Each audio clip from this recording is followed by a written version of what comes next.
আমাদের table rake করা complete. করতে পুঁজি লাগে না, সাহস লাগে, পরিকল্পনা লাগে এবং কমিটমেন্ট দিলে রক্ষা করতে হয়। মানে ইমেজটা ভেরি ইম্পর্টেন্ট।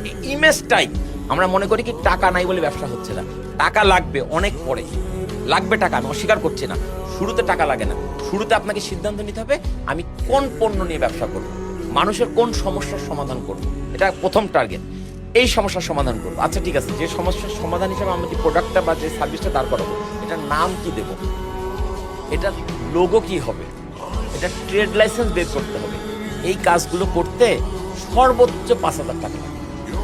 কিন্তু আমরা কি বলছি, আমার 5 লাখ টাকা নাই, ব্যবসা হচ্ছে না। 5 লাখ টাকা লাগবে, এই ধাপগুলো পের হওয়ার পরে তো। যতক্ষণে তোমার 5 লাখ টাকা লাগবে তার আগে তোমাকে ঠিক করতে হবে তোমার পণ্য কি, তোমার পণ্যের নাম কি হবে, ব্র্যান্ড নেম কি হবে, তোমার পণ্যের জন্য একটা ট্রেড লাইসেন্স লাগবে। ঢাকা শহরে যদি 3,000 টাকা লাগে সিটি কর্পোরেশনে ট্রেড লাইসেন্স বের করতে, মফস্বলের লাগে 300 টাকা। ঠিক আছে, তো তোমার ঢাকাতে এসে ট্রেড লাইসেন্স করতে হবে, কারণ তুমি শুরুতে তোমার এলাকা থেকে ট্রেড লাইসেন্স করাও, দেশের আইন মানো, আবার তুমি বাজেট সীমিত রাখো। আমি বোঝানোর জন্য বলছি, ব্যাংক অ্যাকাউন্ট খুলতে হবে, তুমি